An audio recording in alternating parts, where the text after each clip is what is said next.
Shalom, puji Tuhan kita dapat dipertemukan dalam program Bicara Sabda Mingguan. Saya Pastor Michael sangat gembira dapat berkenalan dan juga dapat melayani. Saudara, saya akan melayani dalam bentuk membagikan atau mengkongsikan kebenaran firman Tuhan yang terkait dengan kepimpinan. Saya akan bicara mengenai karakter pemimpin Kristen yang Alkitabiah dalam 3 kali pertemuan. Dan pertemuan pertama ini saya akan bahas tentang BS. Nah, bagaimana tentang BS itu? Mari kita segera mulaikan. Saudara, saya akan bicara tentang apa yang disampaikan oleh Rasul Paulus kepada Timotius, anak rohaninya yang telah dididik dia sekian lama. Bukan hanya teori, tetapi pengalaman demi pengalaman. Saudara yang kekasih, landasan kebenaran firman Tuhan yang akan saya sampaikan adalah di dalam 1 Timotius 4 ayatnya yang ke-12. Jangan seorang pun menganggap engkau rendah karena engkau muda. Jadilah teladan bagi orang-orang percaya dalam perkataanmu, dalam tingkah lakumu, dalam kasihmu, dan dalam kesetiaanmu, dan dalam kesucianmu. Saudara, sangat menarik apabila kita memperhatikan ayat-ayat ini. Saya sengaja memberi warna hijau kepada bagian E. Wah, menarik saudara ketika saudara memperhatikan ayat ini. Jangan seorang pun menganggap engkau rendah karena engkau muda. Saudara, apakah Paulus bermaksud di sini supaya Timotius harus berupaya agar semua orang menganggap dia tinggi, bukan menganggap dia rendah? Apakah Paulus di sini bermaksud agar Timotius menghardik orang yang menganggap dia rendah? Tapi, bukankah kita tahu bahwa adalah bukan hal penting orang lain menganggap kita rendah? Hal yang penting adalah kalau Tuhan yang menilaimu rendah. Tetapi orang lain menganggap engkau rendah, tentu tidak masalah. Nah, tentu ini bukan yang dimaksud Paulus.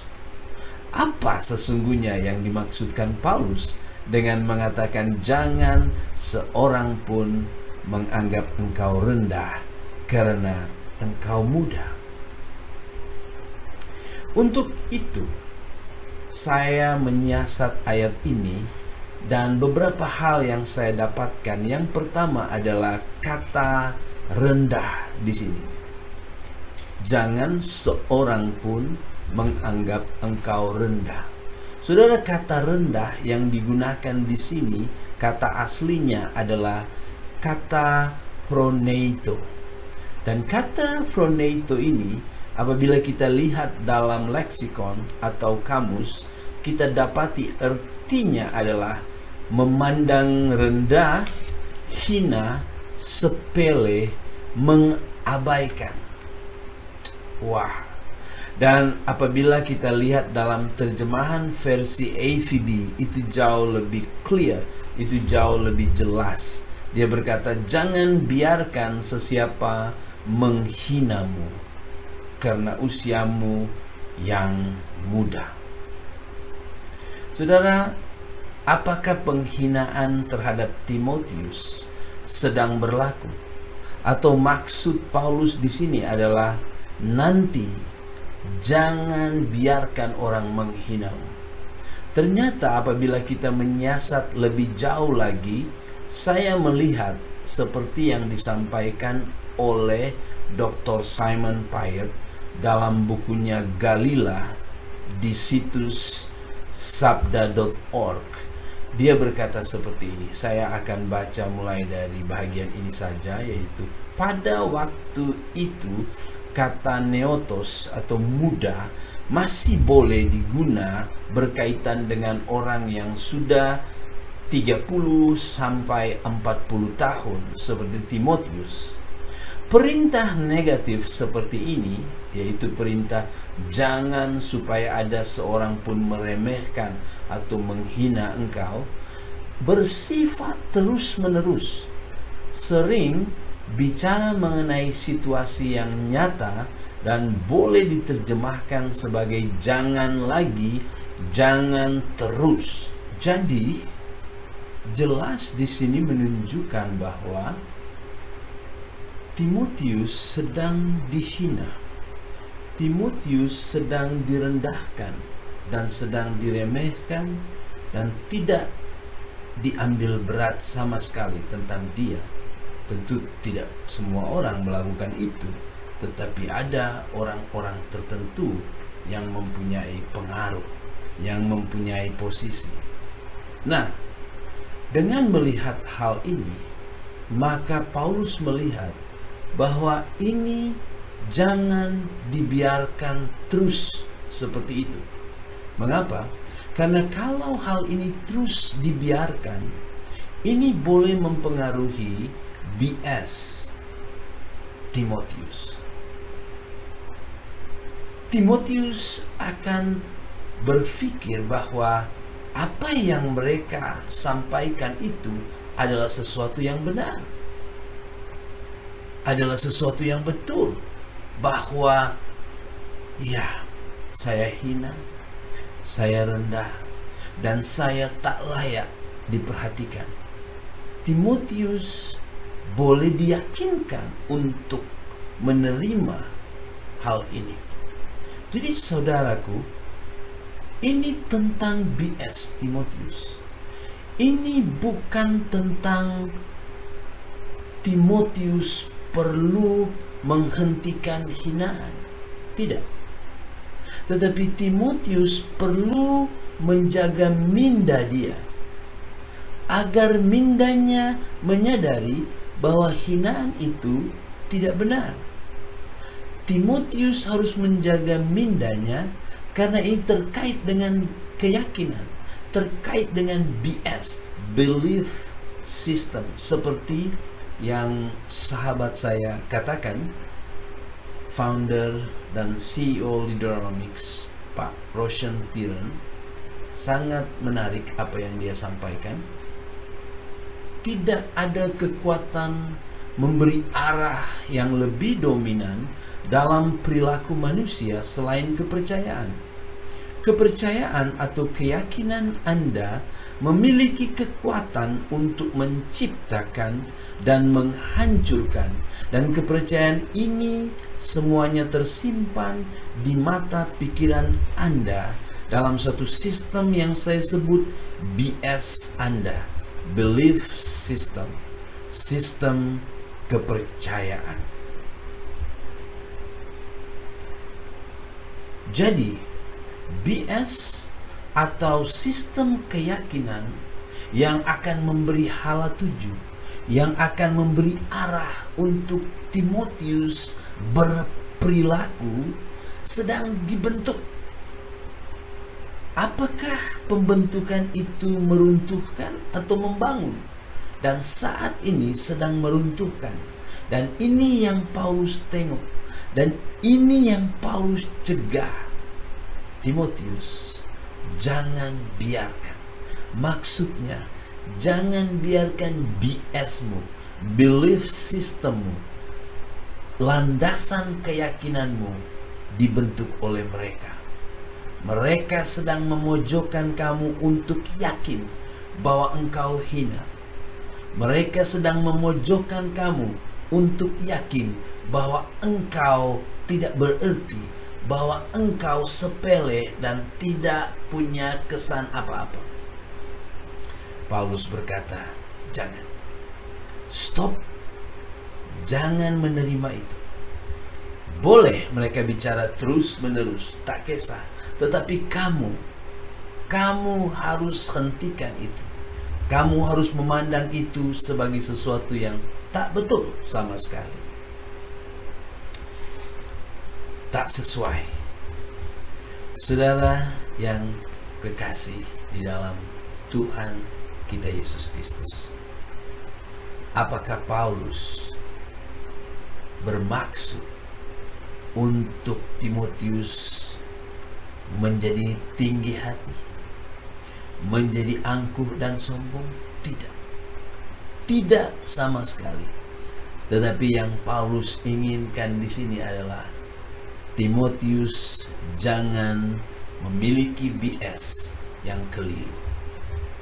Saudara, cabaran yang kuat untuk menghentikan visi daripada pemimpin Kristen adalah hadkan biasnya. Bentuk biasnya kecil. Bentuk belief sistemnya rendah. Ya, saya orang hina. Iyalah, saya ini kan orang kampung. Iyalah, saya ini kan tak kaya, tak berharta.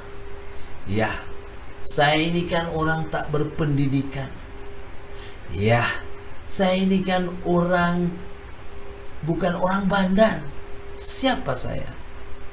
Saudara, inilah BS-mu.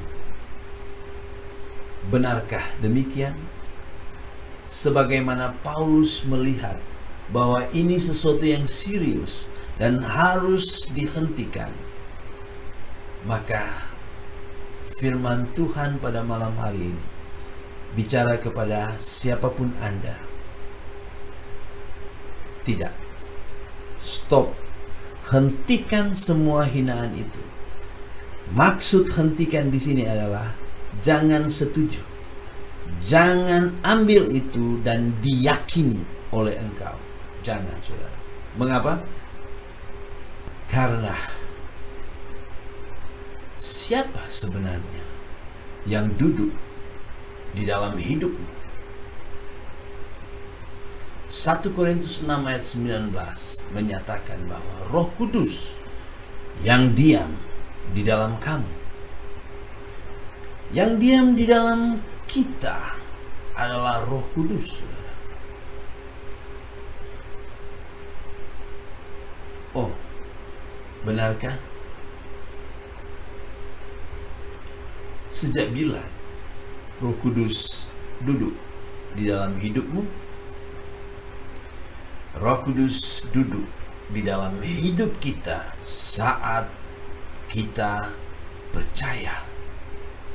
Dalam Efesus 1 ayat 13 berkata, di dalam Dia kamu juga karena kamu telah mendengar firman kebenaran, yaitu Injil keselamatanmu.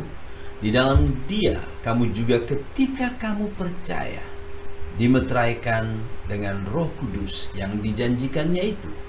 Berarti kita diduduki oleh Roh Kudus saat kita percaya. Percaya apa? Percaya Injil. Di sini dikatakan mendengar firman kebenaran, yaitu Injil keselamatan. Injil adalah berita baik bahwa Yesus Kristus telah membayar seluruh hutang dosamu yang tidak bisa kamu bayar. Di Kalvari, Dia telah membayar secara penuh segala tuntutan dosa dari keadilan dan kesucian Allah. Kristus telah membayar untuk kita. Kematiannya, penguburannya telah membayar penuh, dan kebangkitannya membuktikan apa yang telah Dia kerjakan adalah mulia dan diterima oleh Bapa. Seseorang yang percaya berita kebenaran ini adalah orang yang saat dia percaya, saat dia sadar bahwa dia tidak bisa menyelamatkan dirinya sendiri dengan segala yang bisa dia lakukan, dengan kepercayaan-kepercayaan apapun, kecuali hanya percaya kepada Kristus di kayu salib, maka saat itu orang itu dimeteraikan oleh Roh Kudus. Orang itu mendapat Roh Kudus. Dan saudara, yang menariknya lagi adalah bahwa Roh Kudus itu tidak akan meninggalkan seseorang itu selama-lamanya. Sebab dikatakan di sini bahwa Roh Kudus, ia akan menyertai kamu selama-lamanya. Berbeza di masa perjanjian lama. Di masa perjanjian lama, Roh Kudus sementara atau disebut temporer, hanya sewaktu-waktu sesuai dengan rancangan Allah. Oleh itu kita pernah mendengar Daud berkata, "Jangan ambil rohmu dariku." Yes, dalam perjanjian lama Roh Kudus tidak bekerja secara permanen, secara kekal. Namun dalam perjanjian baru, Roh Kudus bekerja secara permanen, secara kekal. Dia akan menyertai kita selama-lamanya.